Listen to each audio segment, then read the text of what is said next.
Então vamos lá, Atos dos Apóstolos, capítulo 12, versículo 1, a Bíblia diz assim: porque aquele mesmo tempo o rei Herodes estendeu as mãos sobre alguns da igreja para os maltratar, e matou à espada Tiago, irmão de João.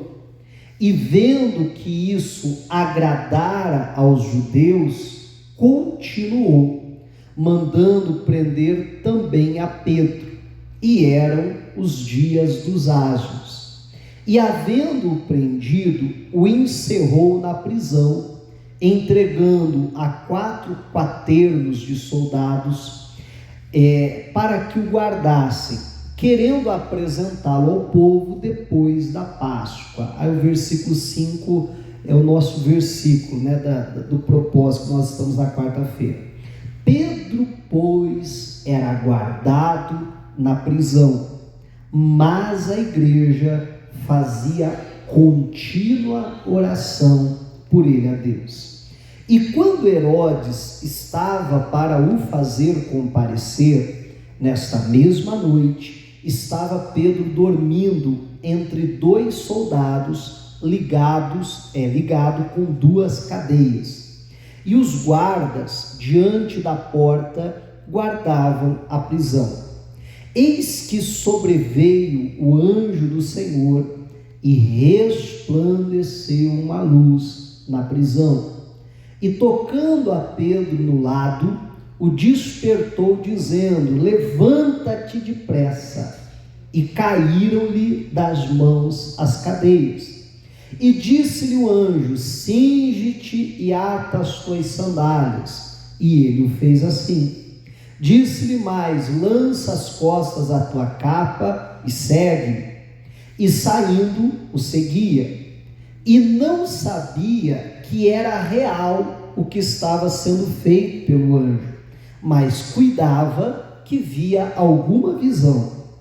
E quando passaram a primeira e a segunda guarda, chegaram à porta de ferro que dá para a cidade, a qual se lhes abriu por si mesma, e tendo saído, percorreram uma rua, e logo o anjo se apartou dele. E Pedro, tornando a si, disse: agora sei verdadeiramente que o Senhor enviou o seu anjo e me livrou da mão de Herodes e de tudo o que o povo dos judeus esperava, que era justamente o quê? A morte dele, que ele fosse morto. Eu acho interessante, só fazendo um comentário, que ele só se dá por conta que aquilo realmente aconteceu, quando ele já estava lá na rua, ou já tinha ido embora, olha para um lado, olha para o outro, e diz: rapaz, não é uma visão, realmente está acontecendo isso, realmente Deus enviou o seu anjo e me tirou da prisão, porque aquilo foi algo tão fantástico, tão surpreendente, que a Bíblia diz que ele estava achando que era uma visão, ele estava achando que aquilo não estava acontecendo de fato, mas que Deus estava dando uma visão, mostrando algo para ele, mas não, de fato tudo aquilo estava acontecendo. O Pedro havia sido preso, com todo o rigor, com toda a segurança, havia sido entregue ao cuidado de 16 soldados, 4 quaternos de soldados. Então o rigor ali era tão grande, que dormia um do lado direito, outro do lado esquerdo dele, amarrado então com 2 algemas, algemou no pulso aqui do Pedro e no soldado de cá, no pulso aqui do Pedro e no soldado de lá. A Bíblia diz que fora da cela havia os soldados cuidando da porta, e ainda a Bíblia cita mais 2 portões que eles tiveram que passar, a primeira e a segunda guarda, para chegar um portão de ferro que dava para a cidade. É interessante como hoje em dia a gente tem penitenciárias de segurança máxima, mas eu garanto que você nunca viu uma que o guarda ali, ou que o agente penitenciário tem que dormir do lado preso. Imagine, só dentro da cela do Pedro, primeiro que quem fica na cela já não fica algemado, a algema é só para transportar. Então ele já fica sem algema, mas Pedro está algemado dentro da cela e algemado a 2 soldados que dormiam do lado dele. Então, para você entender o tamanho do rigor ali, né, que ele foi preso. E ele era para ter acontecido com ele o que aconteceu com o Tiago, ter sido morto. Porém, quando ele foi preso, era a festa da Páscoa, então ninguém podia ser executado naquele dia. Então Herodes dá ordem para que ele fique lá preso com todo o rigor, como eu mencionava há pouco, para que no dia, né, seguinte, ali que acabasse a festa, ele fosse apresentado ao povo, ia ser feito aquele julgamento ali, mais ou menos igual fizeram de Jesus, né? Aquele julgamento frajuto lá, e iriam executar o Pedro. Então ele estava esperando ali a sua execução, né? Porque a sentença praticamente já estava dada. Mas como eu disse, que eu quero lhe chamar a atenção para os primeiros versículos desse texto, e por isso eu quero voltar com vocês para lá no versículo 1, que diz assim, só antes de eu ler, deixa eu destacar uma coisa, né? Eu frisei o versículo 5, que é o versículo chave dessa passagem bíblica, que é a igreja orando, amém? Que é a igreja fazendo contínua oração pelo Pedro a Deus. E Deus então, por causa da oração da igreja, envia o anjo até lá. Eu acho muito interessante que o texto deixa muito claro que o que fez o milagre acontecer foi a oração da igreja. Sequer foi a oração do Pedro. Pare e pense comigo, por exemplo, o que aconteceu com Paulo e Silas. Paulo e Silas foram presos, mas o que libertou Paulo e Silas da prisão foi a sua oração, sim ou não? Né? E os seus louvores a Deus perto da meia-noite. Mas no caso de Pedro, a Bíblia não diz que Pedro orou, né? Sei lá, acho que deve até ter orado, né? Mas a Bíblia não faz menção da oração do Pedro, né? Pedro não está acordado perto da meia-noite orando, como Paulo e Silas. Pedro está dormindo, tanto é que o anjo tem que ir lá, tocar do lado do Pedro, né, e acordar o Pedro, não foi isso? Então não foi a oração do Pedro que libertou ele da prisão, foi a oração da igreja que libertou Pedro da prisão. Mas, como eu dizia, o que eu quero lhe chamar a atenção é para o seguinte, versículo 1 diz assim: porque aquele mesmo tempo o rei Herodes estendeu as mãos sobre alguns da igreja para os maltratar. E aí eu te pergunto, e cadê a igreja? E cadê a oração da igreja? E o que a igreja faz? Nada.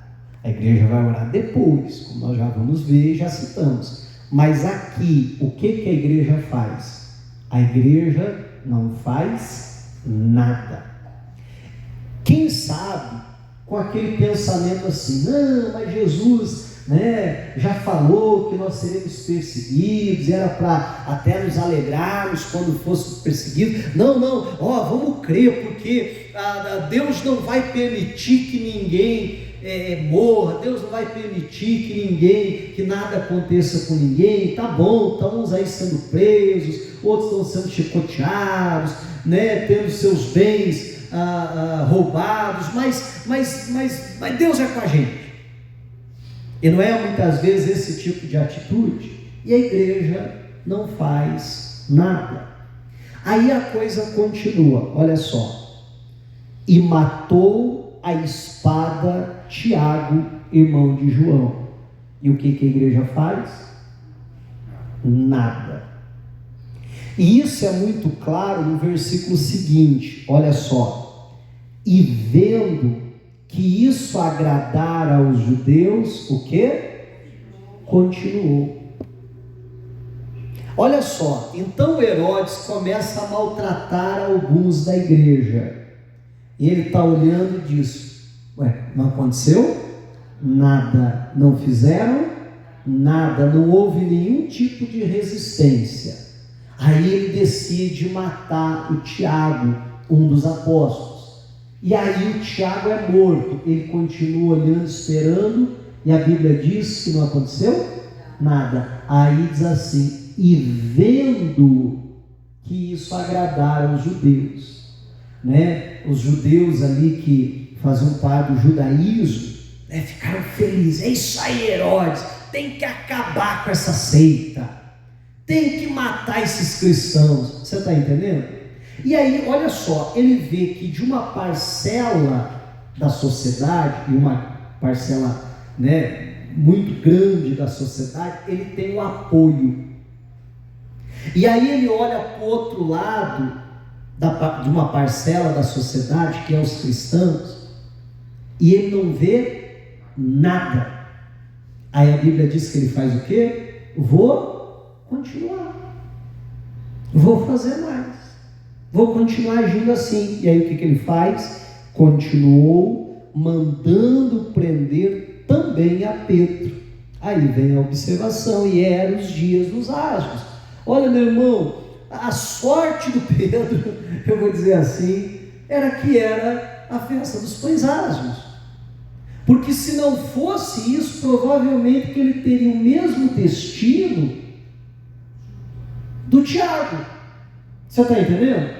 Mas era o dia dos pães asmos. Aí o que aconteceu? Aí diz assim, né, como não podia executar naquele dia, havendo prendido, encerrou na prisão, entregando a 4 quartenos de soldados para que o guardassem, querendo apresentá-lo ao povo depois da Páscoa. Aí vem o 5. Pedro, pois, era guardado na prisão. Aí agora a igreja acorda, agora a igreja desperta, mas a igreja fazia contínua oração por ele a Deus.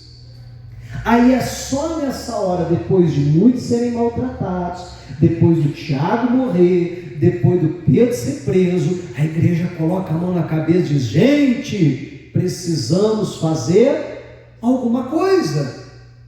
Se nós não fizermos nada, Herodes vai acabar com a igreja, vai acabar com os apóstolos, vai acabar com os cristãos. Nós precisamos fazer alguma coisa. E aí é quando a igreja desperta, é quando a igreja acorda.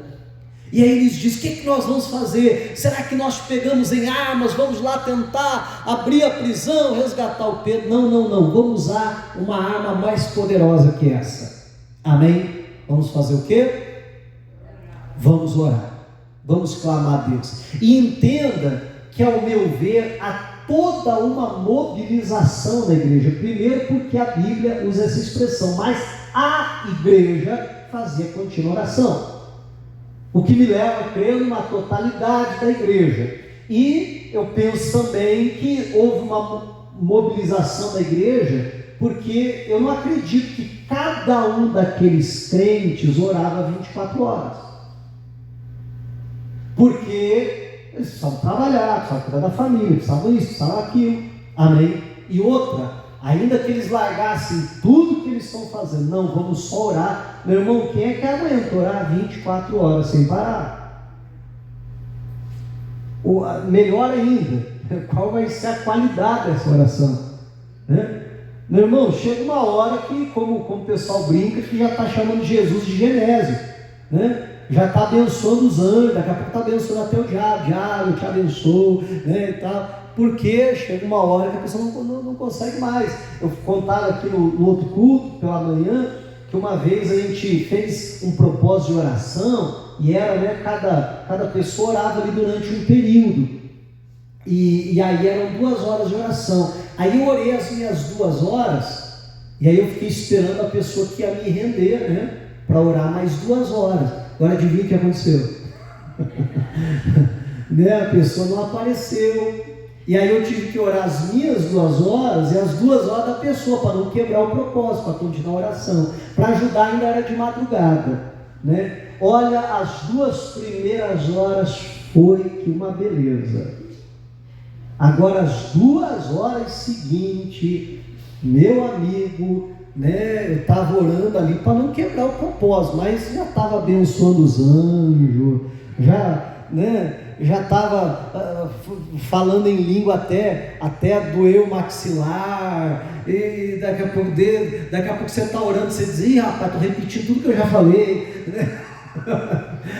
E assim vai. Então eu não acho que cada um da igreja orou durante 24 horas sem parar. Mas provavelmente houve uma mobilização nesse sentido. Olha, eu posso orar na parte da manhã até tal hora. Aí um grupo diz, nós podemos pegar esse horário e ir até tal hora. Você está entendendo? Aí o outro diz, não, nós já pegamos ali na parte da tarde. O outro diz, não, da madrugada é nossa, deixa com a gente. Tanto é que quando Pedro é liberto, a gente não chegou lá na leitura, mas ele vai para a casa da mãe do João Marcos, e ele chega lá, e os cristãos estão lá, reunidos de madrugada, orando. Amém? Por isso que a Bíblia diz, fazia contínua oração ininterrupta, não parava. Mas não era cada um daqueles crentes orando 24 horas. Era cada um, pelo menos é como eu acredito, orando ali um período. Então teve que a igreja se organizar, teve que a igreja se mobilizar, e não tinha WhatsApp, e não tinha Facebook, e não tinha telefone, amém? Mas a igreja deu um jeito de se mobilizar, e todo mundo entrou num consenso dizendo, vamos fazer alguma coisa, porque senão Herodes vai matar também o Pedro. Mas o que eu quero lhe chamar a atenção é do seguinte fato. Bom, a igreja que despertou, vamos orar. Mas você acha que a igreja amava mais o Pedro do que amava o Tiago? Eu acho que não. Será que a igreja amava mais o Pedro ou mais o Tiago do que aqueles que foram maltratados? Também eu acho que não.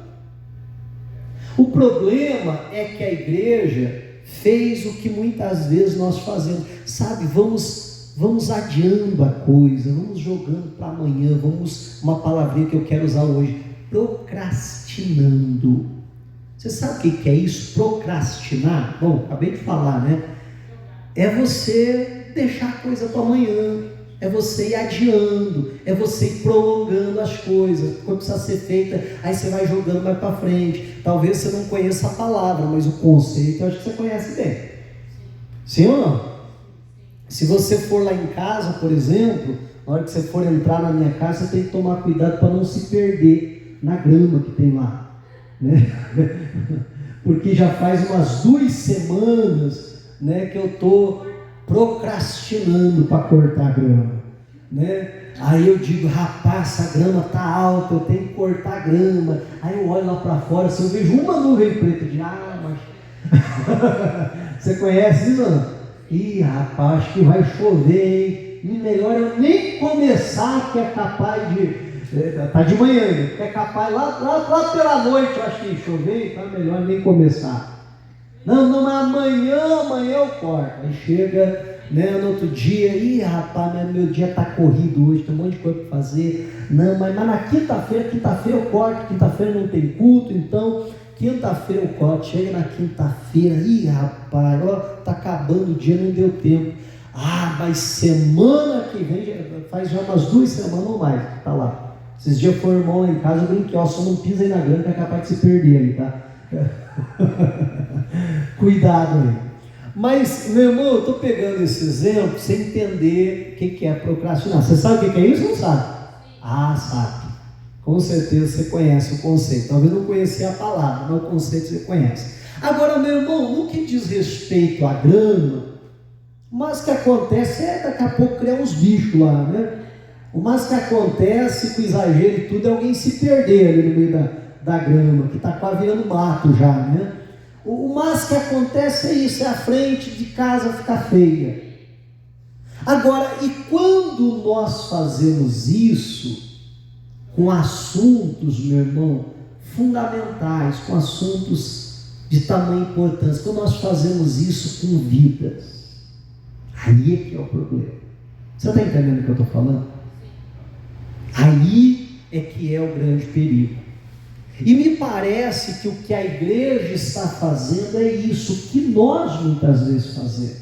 Não é porque a igreja não amava os que foram maltratados, não é porque a igreja não amava o Tiago, não é porque a igreja não amava o Pedro, é porque a igreja foi deixando. Não, vai ver as coisas melhor. Poxa vida, o Tiago morreu. Mas vai ser só com ele, não vai acontecer com mais ninguém. Ih, rapaz, agora o Pedro também foi preso, vai ser executado. É melhor a gente fazer alguma coisa.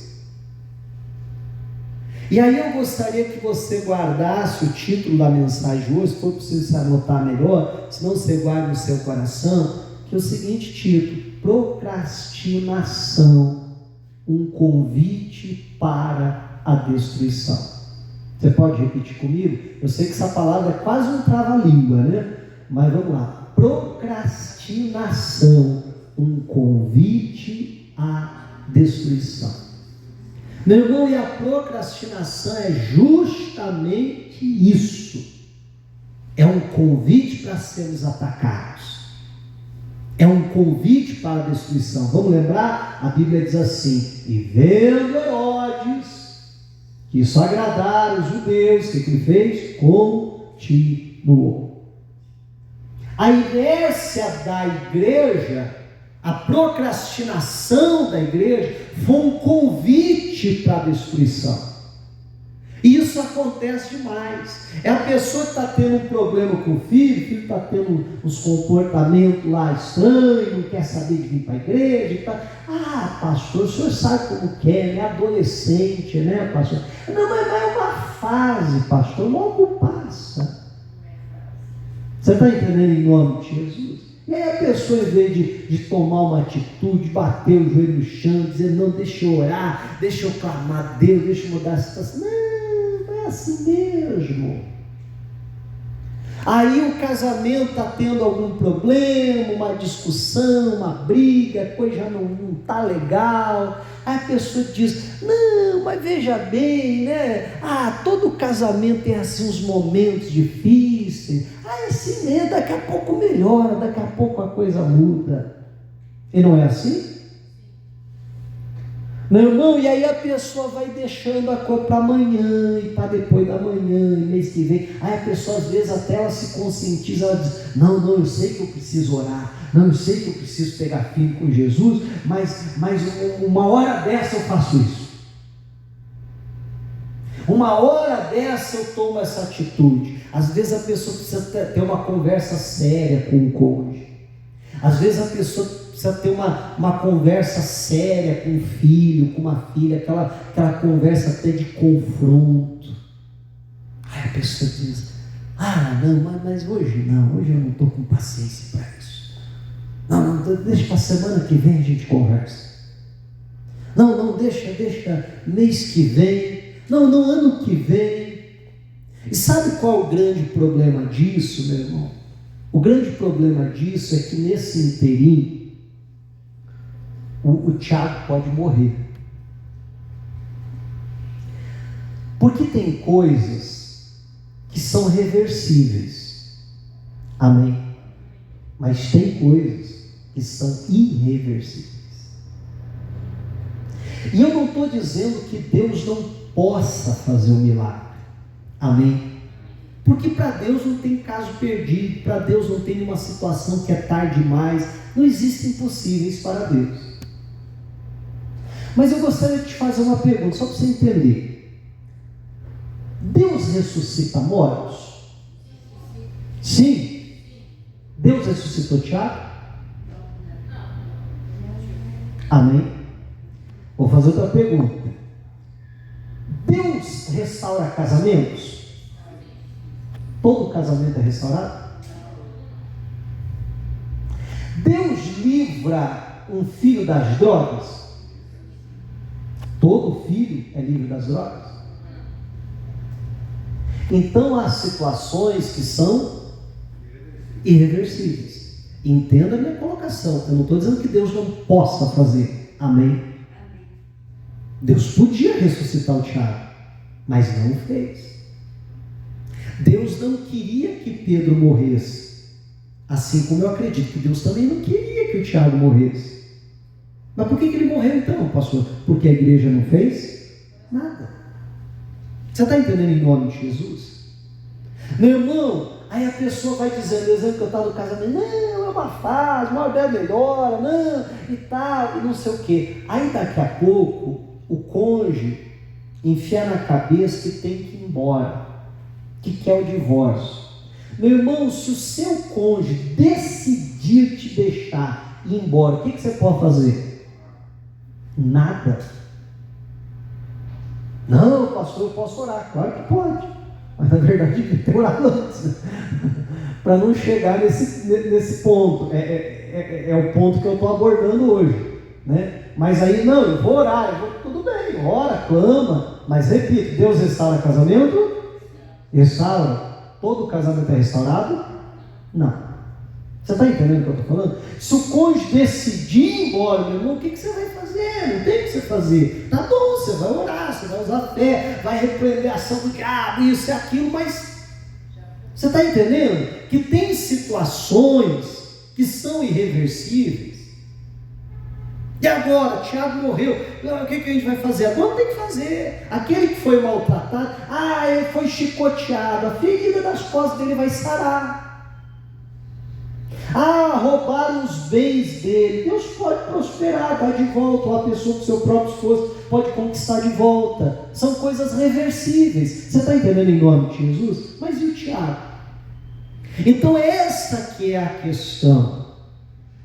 Que se eu ficar procrastinando as coisas, meu irmão, isso é um convite para a destruição. Tudo bem, glória a Deus, a igreja salvou Pedro, mas não salvou Tiago. Entende? Mas o Tiago se perdeu. Se perdeu, pode dizer, na vida dele, claro que ele foi para o céu. Mas a vida dele se perdeu. Então nós precisamos, em nome de Jesus, olhar para isso, ter temor no nosso coração. Repito o que eu falava há pouco, né? Eu dei o exemplo, estava até brincando lá da grama. Meu irmão, o que isso vai interferir? Não, muita coisa. Amém? Mas agora, no que diz respeito à casa, à família, a decisões que precisam ser tomadas, a orações que precisam ser feitas, a conversas, isso não pode ser deixado para amanhã. Isso é um convite para a destruição. Você quer ver uma coisa? Vamos para Lucas capítulo 13. Você está em Atos, é só você voltar aí. Voltando, você passa João, aí você encontra o livro de Lucas. Lucas capítulo 13, versículo de número 6. Aqui Jesus prega uma parábola interessante. Tem muito ensinamento para nós, mas hoje eu quero ler aqui e te chamar a atenção com esse enfoque que nós estamos hoje. Lucas 13,6 assim: E dizia esta parábola: Um certo homem tinha uma figueira plantada na sua vinha, e foi procurar nela fruto, não o achando, e disse ao vinhateiro: Eis que há 3 anos venho procurar fruto nesta figueira e não o acho.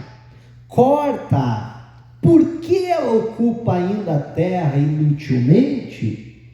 E respondendo ele, disse: Senhor, deixa este ano. Em outras palavras, dá mais uma chance, até que eu a escave e a esterque, e se der fruto, ficará, e se não, depois a mandarás cortar. Olha que interessante, Jesus conta essa parábola e para mim é muito claro que a figura do dono da vinha é o próprio Deus, e que cada um de nós, Deus colocou como vinhateiro. Deus arrendou a terra para nós cuidarmos dela e dar os frutos na estação própria. Interessante que Jesus usa essa analogia aqui diversas vezes, em diversas parábolas, de tal forma que a figueira, então, é algo que Deus confiou nas nossas mãos, não só a figueira, como a própria vinha, que é a nossa responsabilidade. Então o Senhor foi por 3 anos seguidos até a figueira, esperando receber o fruto da figueira, só que não teve fruto. Então, depois de 3 anos, o Senhor diz assim: Ei, corta essa figueira fora, arranca ela daqui, porque ela está ocupando a terra inutilmente. Aí quando o vinhateiro vê assim o machado no pé da árvore, a árvore já quase sendo arrancada, ele diz: Não, meu senhor, pera lá, calma aí, não, pera, me dá mais uma chance, ou ainda, dê a essa figueira mais uma chance. Deixa eu fazer o seguinte, eu vou escavar em volta dela. Eu vou estercar, né, colocar esterco, que serve como adubo. Eu vou adubar, tem tradução que já traz assim, eu vou adubar ela. E aí o Senhor dá mais uma chance, vamos esperar mais um ano. Se ela der fruto, ela fica. Se não der fruto mesmo assim, aí o Senhor vai mandar cortar. Meu irmão, dentro daquilo que a gente está falando, né, a gente pode entender Deus como o Senhor da vinha, nós como o vinhateiro, e se a figueira é aquilo que Deus confiou nas nossas mãos, dentro da visão de hoje que a gente está tratando, a gente poderia dizer que é a nossa casa, a nossa família. E aí o Senhor espera receber o fruto, mas o fruto não vem. Aí quando diz, olha, então você vai perder essa figueira.